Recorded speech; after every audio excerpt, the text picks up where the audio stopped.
যশোর চাচড়ার শিব মন্দির, অনেক পুরানো শিব মন্দির। সেই শিব মন্দিরের আগেই একটা পাকড় গাছ, বট গাছ জাতীয় একটা গাছ, এটাকে পাকড় গাছ বলা হয়।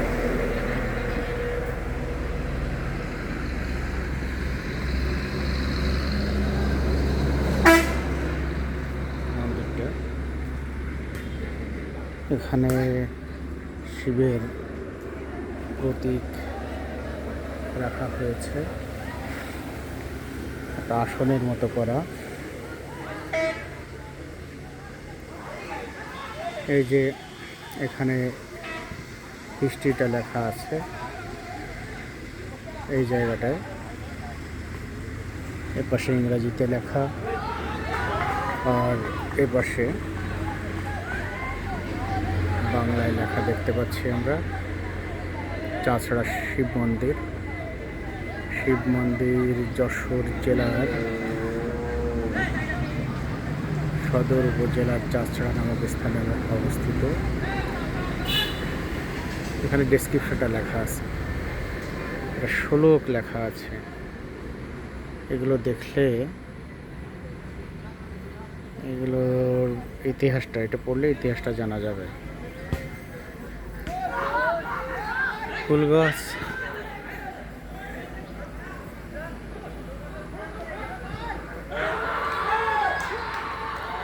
গাছগাছালি ভরা, পাশে খেলার মাঠ, ছেলেরা ফুটবল খেলছে। এখানে মন্দিরের পাশে নতুন এক ঘর, প্রতিবেশী মুসলিম প্রতিবেশী আছে, জানি না ওদের সমস্যা হয় কিনা। ওরা এখানে এসে বাড়ি করেছে, ও পাশেও তাই। এই যে অনিন্দ্য সুন্দর, একেবারে অপরূপ একটা শিব মন্দির, অনেক পুরানো। এখানে মাছ চাষ করে মাঝে মাঝে, বৃষ্টি হওয়াতে জল জমেছে।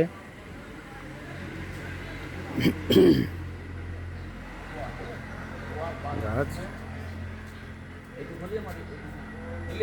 আমি মোটামুটি আমার এই জলটা এখন এই বেঁধেছে, এই জলটা পাচ্ছি। আর ওপরে আমি সাইড কম 10 ফুট বা 20 ফুট একটা টিনের সাবলা দেবো, আর ওর পাশে ওই বাথরুম থেকে যাবে, মানে জলটা আমি ওই দিকে নিয়ে যাবো, নিয়ে ওই বাইর করে দেবো বাইক দিয়ে। কাজ করতে করতে তো অনেক ডেভেলপমেন্ট হয়েছে। এই যে পুরোহিত মহাশয় এখানকার, হ্যাঁ, একই সাথে পুরোহিত, সেবায়েত, হ্যাঁ, সব সব বলা যায়। আসলে প্রকৃত ধর্ম যদি হয় তা শিব মন্দিরেই হচ্ছে। কোনো নির্দিষ্ট ডোনার নাই, যারা আছে তারা ব্যক্তিগত, ওই দেখা যায় আপনার তরফে যে সহযোগিতা আসে, তো এই লোকালয় কীভাবে প্রকাশ হয় জানেন, মহাপ্রাণ ব্যক্তি আছে, তাদের অনুদানের ফলে এটা হচ্ছে। তুমি খুঁজে বেড়াও কোথায় আছে সে মহাপ্রাণ, কোনো সময় নাম বলি না, বুঝলেন, অথচ স্বীকার করি জনসমুদ্রে তুলে ধরুন। এই যে টেরাকাটাগুলো আপনাদের মতো নাম আমরা দেখতে পাচ্ছি, এই যে অর্থ করি আমি দিতে পারি, কিন্তু পুরা ইটের তৈরি। যত টাকা এটা আর এক ধরনের ইট। এই যে দেখতে পাচ্ছি, এই যে মন্দিরের গেট একটা, ও পাশে মূল গেট। এই মন্দির দোতলা মন্দির, এটা একটা মন্দিরটার, এটা হচ্ছে পিছনের অংশ। এখানে রাস্তা করা হলো, ঘাস। কত বছর আগের মন্দির, এখনো টিকে আছে, প্রায় 400 বছরের বেশি মন্দিরটা। তো মন্দিরের সেই তপবন জাতীয় ভাবটা এখন আর নাই। এই যে এত পাশে এসে বাড়ি ঘর এগুলো গড়ে উঠলে আর কি তপবন থাকে? দোতলা বাংলা ঘর।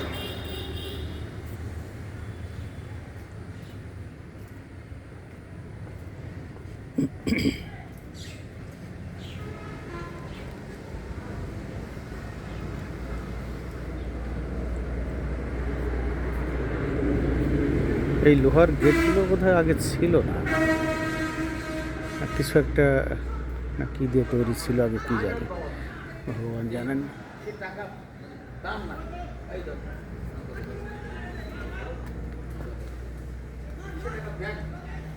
এই এই জায়গাটা আসলে আমার মনের মনসুক্তি ভিতরে যাবেন শিবজি, হ্যাঁ ভিতরে যাবে। ওইটুকু ডাঙা তুলি আমি আর ভয় করতাম না। এখানে জল জমে গিয়েছে, জলটা পাস করার ব্যবস্থা এখনো হয়নি।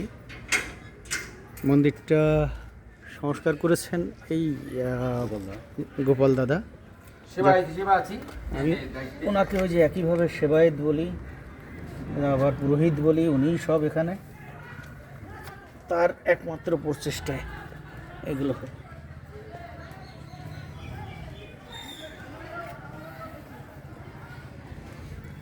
বাবা মা তোমার ভক্তের মনোবাঞ্ছা পূর্ণ করো। তোমার একনিষ্ঠ ভক্ত এখানে মা তাদের মতন লোকের উদ্যোগেই আমি কিন্তু মনোবল পেয়েছি বা আমি সেইভাবে কাজ করি। এই যে মায়ের ছবি, মা প্রতিমায় এখন আছেন। এই যে শিবজি, উনি কত বছর ধরে আছেন এখানে প্রতিষ্ঠিত হয়ে আছেন। লোকনাথ বাবা, রাধাকৃষ্ণ রাধাকৃষ্ণ মহোদয় আছেন, শিবজির ত্রিশূল, হ্যাঁ, মৃন্ময়ী রূপে চিন্ময়ীর অধিষ্ঠান। আর এই যে ফেটে গেছে এই যে ওয়ালগুলো, এগুলো আসলে একটু সংস্কার দরকার। এগুলো একটু সংস্কার দরকার। চেষ্টা করি এবং আপনাদের মাধ্যমে কেউ যদি ঊর্ধ্বতন কর্মকর্তা অবগত করাতে চাই। কেউ যদি সহযোগিতা করতে চান, এই গোপালদার নাম্বারে পাঠালেও হবে। এই মন্দিরের চূড়াটা এটা। হ্যাঁ হ্যাঁ দাদার নাম্বারটা আমি একটু বলে দিচ্ছি। কাল কি দাদার নাম্বারটা কত? ওরে না, আজকে নিরামিষই তাই বলি, নিরামিষ কালকে। একটু গোপালদার নাম্বার আছে, হুম একটু নাম্বারটা একটু বলে দিই। 01728 না না আমি গোপাল দাদার নাম্বার হচ্ছে 01728 238 238 না বাড়িতে 005। দাদার এই নাম্বারে আপনারা যদি যোগাযোগ করেন তাহলে উনি নিবেদিত প্রাণ হিসাবে এই মন্দিরের যতটুকু উন্নয়ন সাধন করেছেন বাকিটুকু হয়তো করতে পারবেন। এই যে ফাটল, এই বিপজ্জনক অবস্থা থেকে মন্দিরকে রক্ষা করার জন্যে প্রভূত সংস্কার খুব জরুরি। এই তো সুন্দর কথা, এই কথার অপেক্ষায় তো আছি। আমাদের ভক্তরা এই কথাগুলো যখন প্লেস করবেন তখন তো আর থেমে থাকবে না কিছু। তো ছবি নিলাম, ছবি থাকলো। এই যে বারান্দার অংশটা, এখানেও মানে সংস্কারের একমাত্র সংস্কার ছাড়া এই মন্দিরটাকে টিকিয়ে রাখা কষ্ট।